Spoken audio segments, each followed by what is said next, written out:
Unang ahente na dumaan sa akin ngayong umaga ay yung ahente ng asin, asukal, harina, mantika. Ayan. Kwentuhan na may kasamang tsikahan. Dahil hindi naman mag-iiba, mga magkakilala naman at nasa isang barangay lang. May kasamang maritisan ang aming pag-orderan.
May paggalaw na naman guys ang mantika, 295 na ang isang dosena.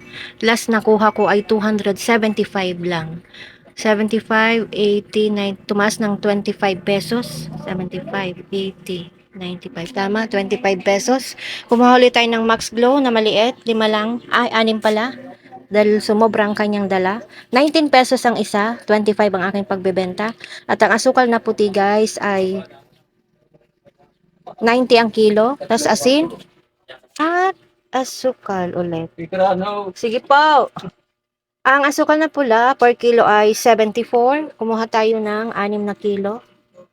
At ito. Dito sa kanya na rin ako kumuha guys ng Richoco at saka Richeese. 950 isa. Pang 12 ko.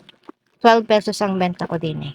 So, ang total lang na pamili natin ngayon ay 1,829. Kalahating oras pa lang ang nakakaraan ay dumating naman yung isa ko pang ahente na nagdi-deliver ng mga mani, mga kropek at saka yung bituka. Kumuha ako sa kanya ng ilan at yung kropek ay nagpapaliwanagan kami na sabi ko ayoko sanang kumuha nun kaya lang mabenta at nabibili naman siya.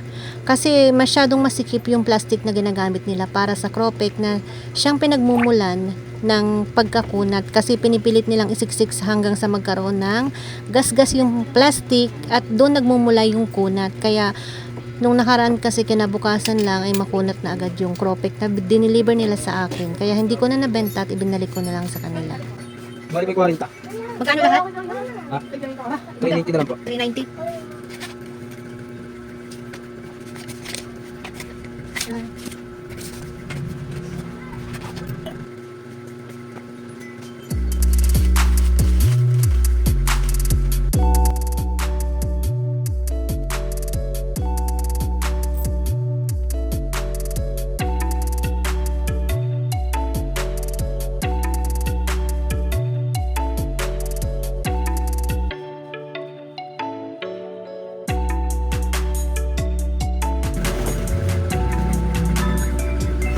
Ito guys ay dalawang ahente. Pandalawang ahente na dumaan na dito sa atin ngayong umaga ito. Mga bituka, croquet, at mga mani. Yan yung ating mga dumaan. Padalawang ahente.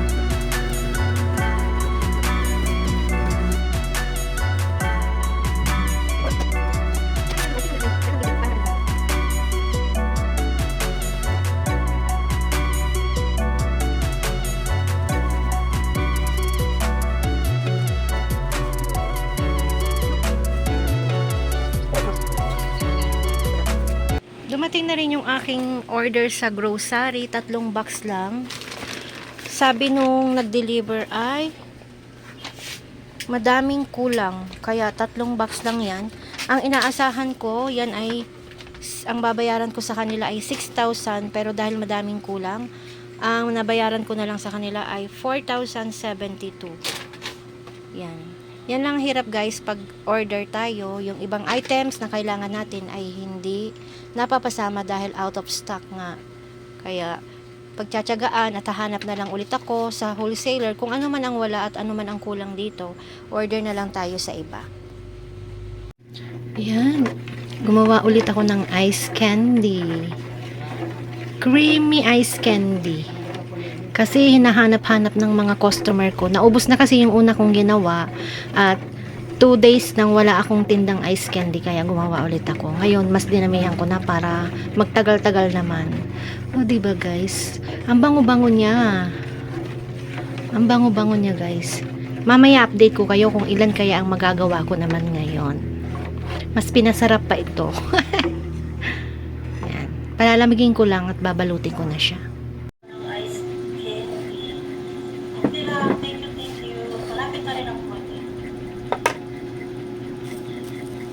Monetize ka na, sis Malo. Ayan, pangalawa ako sa iyo.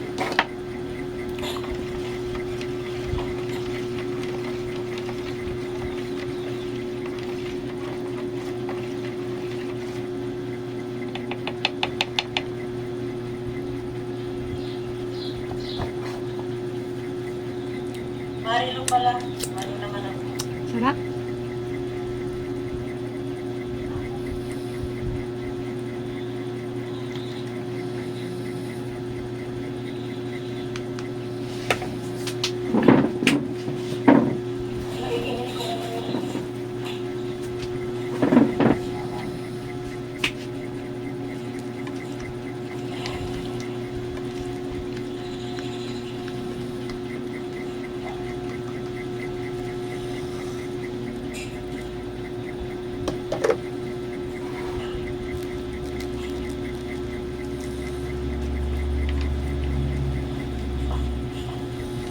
Million, thank you, 12 minutes na lang ako, guys. Ma'am Aileen Store, daming dikit na po sa'yo. Nagpulwas and tamsak na lang po. Si Susano, bigyan ng shoutout. Thank you, thank you.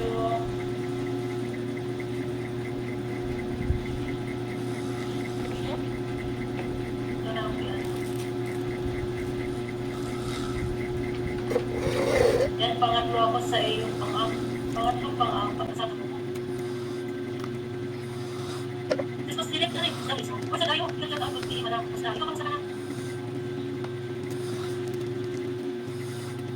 Ayun sa tayo, 17 kilo, thank you guys.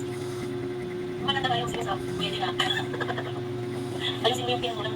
Buhay na yung harang mo. Kamusta na yung pin mo? Nakawan yan na. Buhay pa rin. Makikita kita eh.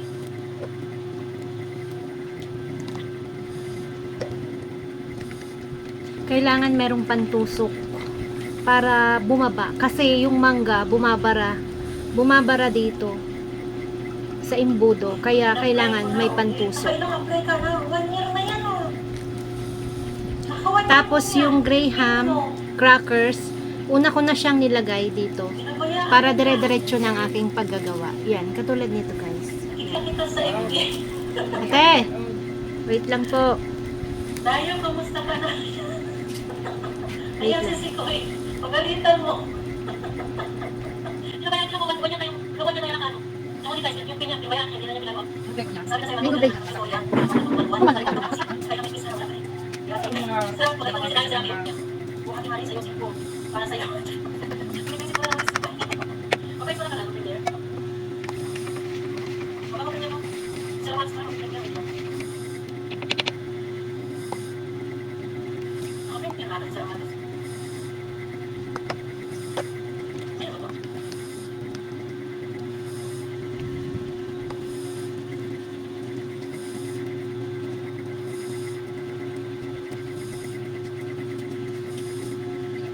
Ano?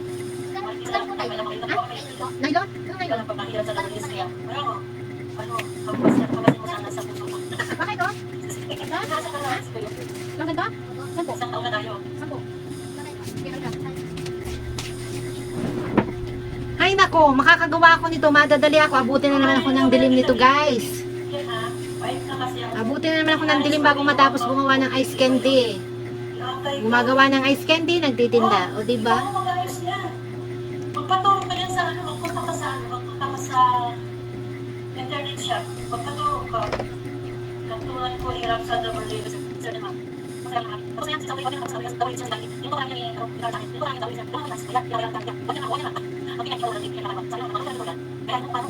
Oo, kami lang. Gusto mo siya. Kung ano yung pinag-pinag ako. Bago kami lang. Ano? Yakay. Yakay yung sigura. Sigura yung yakay na.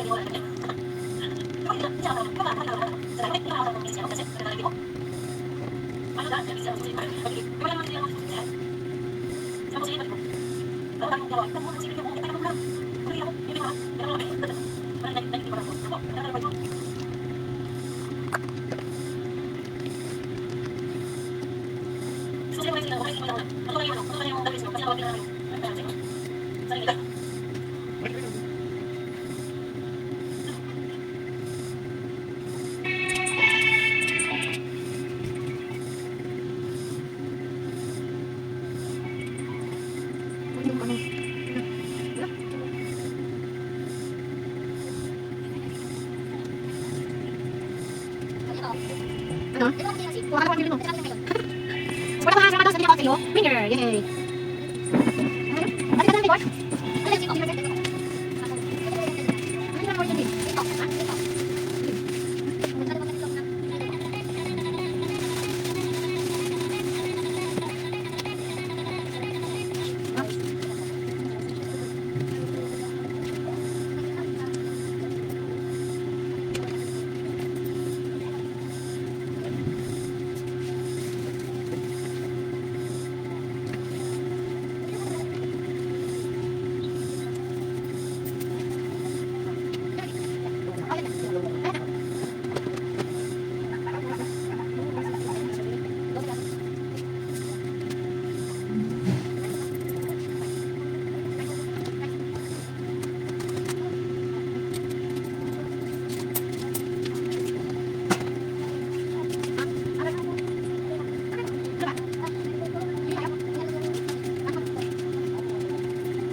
Ilalagay ko muna to sa ref para may malagyan ulit ako kasi meron pa akong babalutin. Ingay ng mga marites! Katatapos ko lang guys gumawa ng ice candy at inabot na nga ako ng dilim. So ito yung mga nagawa kong ice candy. Papakita ko sa inyo guys. Yan. Nakagawa ko guys ng 80 peraso lang. Ang akala ko mas marami ngayon. Ang nabili ko palang plastic ay mas malaki dun sa una kong ginawa. Kaya medyo malalaki ngayon to. Kaya ang nagawa ko lang guys ay 80 peraso. May tubo pa rin naman tayo dyan guys na medyo malaki-laki. Kaya okay lang na 80 peraso. Kasi nung unang gawa ko ay 90 peraso pero mas maliit dito. Okay na rin yan guys para matuwa naman ng ating mga customer. Next time na lang tayo ulit babawi. So yun nga ang aking a day in my life ng isang bising tendera. So hanggang dito na lang guys. Good night everyone. Bye!